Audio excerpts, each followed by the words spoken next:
হ্যাঁ গো পেতনি দিদি, না থুড়ি থুড়ি পেতনি মাসি, তোমার দাঁতের অবস্থা এখন কেমন?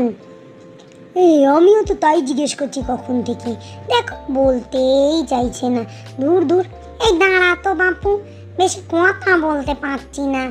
আরে বাবা, আমাদের তো ভূতেদের ওষুধপত্র আলাদা হয়, বুঝিসই তো। হ্যাঁ, দাঁতের যন্ত্রণায় কাল সারা রাত শুতে পারিনি বাপু। এই দেখ না, কিছু খেতেও পাচ্ছি না, বুঝলি। ওই পাতলা স্যুপের মতো জিনিসপত্র খেতে হচ্ছে। বল, ভূত হয়ে যদি একটুখানি ভালো মন্দ না খাই তাহলে কি আর পোষায়? এ বাপু, এই নতুন এই আপগ্রেড হওয়ার পর থেকে আমাদের ভূতেদের মনীষীদের মতো এইরম সব ব্যথাভূতি শুরু হয়েছে। বল দেখি, কারুর ভালো লাগে? হ্যাঁ, আগে ভূতেদের ভালো ছিল বাপু, শরীর ছিল না, কোনো ঝামেলাও ছিল না। এখন তো আবার আমাদের ওই মনীষীদের সঙ্গে একসাথে ডিজিটালাইজেশনের প্রসেস চলছে, বুঝলি।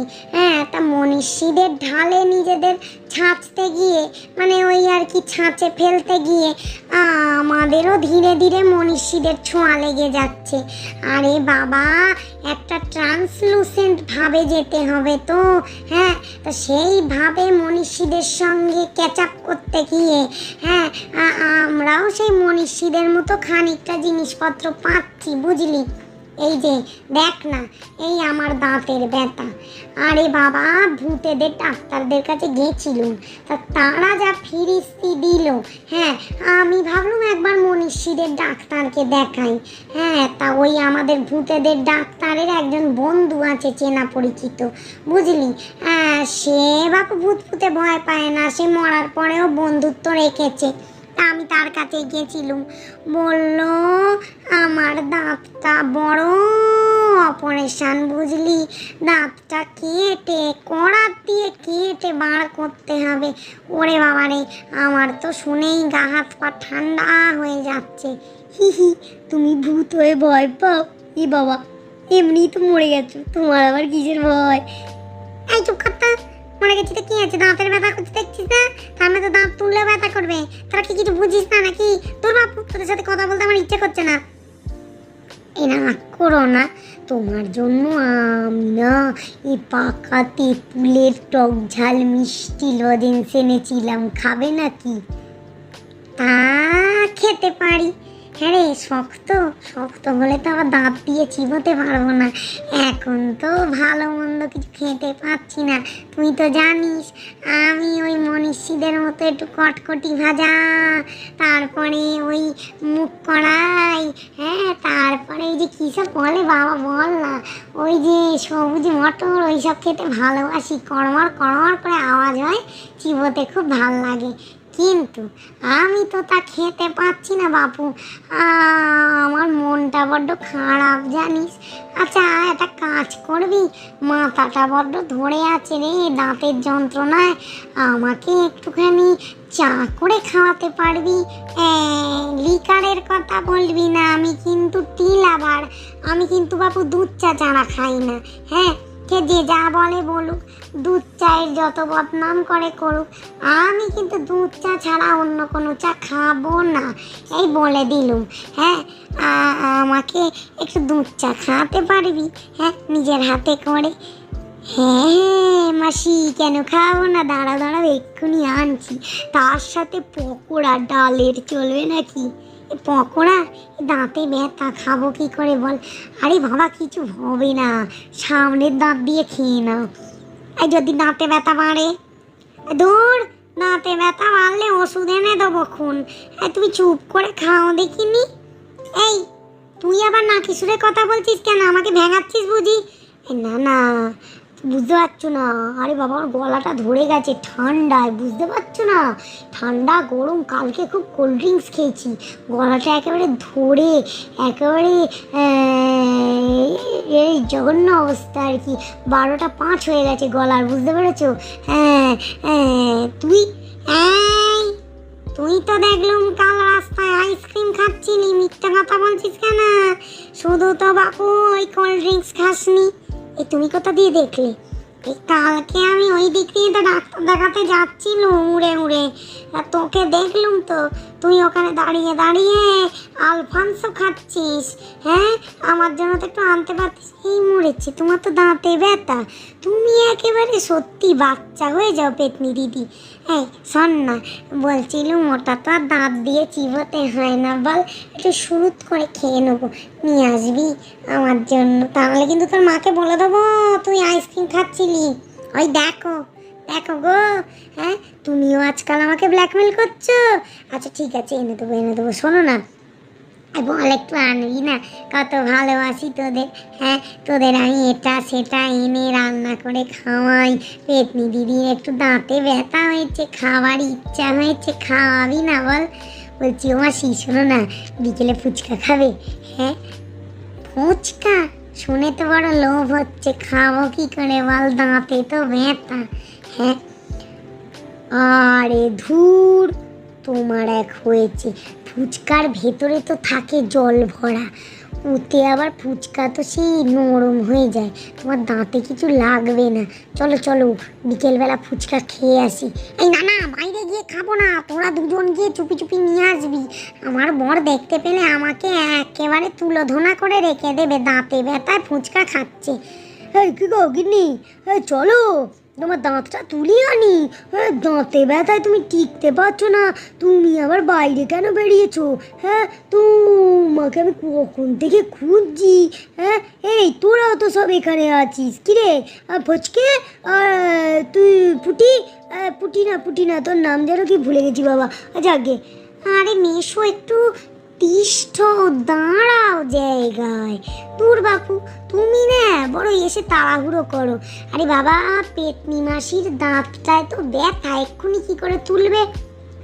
তা অবশ্য ঠিক বলেছিস, কিন্তু আরে বাবা দাঁতটা না তুললে তোর পেতনি মাসি মানে পেতনি দিদি, এই যাই বলিস তোরা আর কি, হ্যাঁ তোর দিদি মাসি একজনই, হ্যাঁ মানে ও তো টিকতে পারছে না, ও তো একেবারে দাঁতের যন্ত্রণায় ছটপট ছটপট ছটপট ছটপট করছি। ও এত ছটপট ছটপট করলে আমি কি করে থাকি বলতো স্থিরভাবে? হ্যাঁ শোন না বলছি, চ তোরা আমার সঙ্গে চ, আমার মনে একটু বল আসবে। আরে বাবা বলেছে অনেকগুলো স্টিচ পড়বে, বুঝলি, কথা বলতে পারবে না, আর তোর পেতনি দিদির মধুর আওয়াজটা না শুনতে পেলে আমার তো দিনই শুরু হয় না। আমি তো খুব খুব টেনশনে আছি। হ্যাঁ এমনি তো কথা বলতে পারবে না, গলার আওয়াজও শুনতে পাবো না। একটা আইডিয়া আছে, বলবো? বল বল বল বল বল।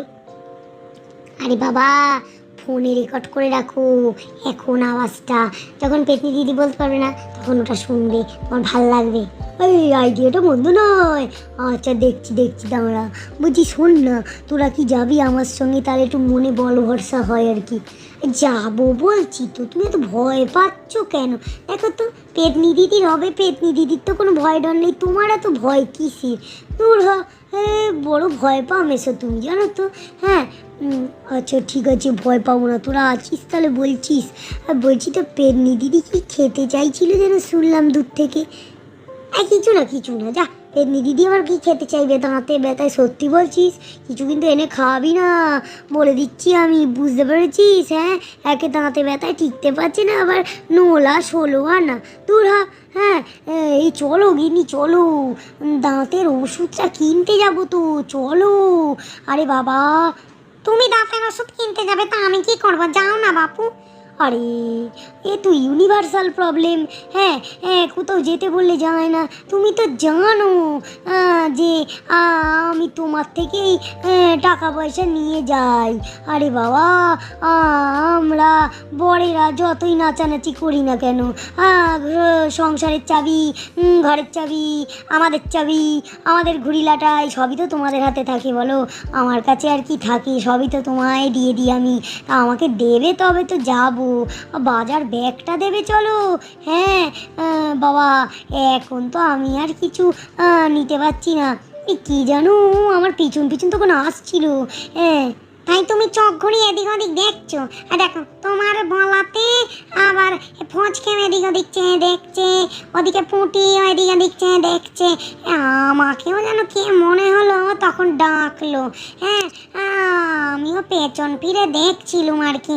হ্যাঁ, তোমরা খেয়াল করেছো কিনা জানি না, একটা মনীষী কদিন ধরে আমাদের এখানে ঘুরঘুর ঘুরঘুর ঘুরঘুর ঘুরঘুর করছে। সে বাপু তান্ত্রিক গোছে, জানো সে কি করতে যে এখানে এসেছে জানি না। গোদের ওপর বিষ ফোড়া, বুঝতে পেরেছ? একে তো আমার শরীরটা ভালো না, দাঁতের এই অবস্থা, তার মধ্যে বাপু আবার মনীষীর কি কাজ? মনীষীরা তো ভালো মতলবে আসে না গো, বুঝতে পারো না তোমরা? ওই দেখো না, দেখো, হ্যাঁ মনীষীদেরকে দেখো, হ্যাঁ এদের তো যত বদ মতলব, বুঝতে পেরেছো? হ্যাঁ, আমার পিছন পিছন কেন ঘুরঘুর ঘুরঘুর ঘুরঘুর ঘুরঘুর করছে বুঝতে পারছি না। এই যে আগে বাপু বলছি, ও বন্ধুরা শুনুন না, আমি না আসলে দাঁত নিয়ে বড় ভুগছি। যদি কোনো দিন আমার এই ডেইলি ব্লগের ভিডিওগুলো দিতে না পারি, মানে আমার লাইফস্টাইলের কিছু মনে করবেন নি। আজকে মনে হচ্ছে আর এই ভিডিওটা আমি ছাড়তে পারবো না, টাইম নেই, বুঝতে পেরেছেন? প্রচুর সংসারের কাজ তো। তা ভিডিওটা যদি কালকে দিই আপনারা কি দেখবেন নি? দেখবেন, দেখবেন। হ্যাঁ, আমার মানে আমি তো আপনাদের বান্ধবী, আমার হাত ছেড়ে কিন্তু কোথাও যাবেন না, বুঝতে পেরেছেন? আমি ভাবছি আজকে তো স্যাটারডে, শনিবার, আমি আজকে না বড্ড বিজি সংসারের কাজে, তাই না আমি সানডেতেই ভিডিওটা পোস্ট করব। আপনারা কিন্তু দেখতে ভুলবেন না। আর হ্যাঁ, চ্যানেলটা সাবস্ক্রাইব করতে ভুলবেন না। আর ফেসবুক থেকে দেখলে ফলো করতে ভুলবেন না। আর হ্যাঁ, সবাইকে লাইক শেয়ার ফলো করতে বলে দিলুম। আর বেশি করে শেয়ার করুন, শেয়ার করলে তবে তো লোকে আমার ডেলি ব্লগগুলো দেখতে পারবে। আমি পেতনি বলে কথা, আমার লাইফস্টাইলে নিশ্চয়ই অনেকেই আগ্রহী। যাকে বন্ধুরা, আর বেশি দেরি করবেন না, টাটা।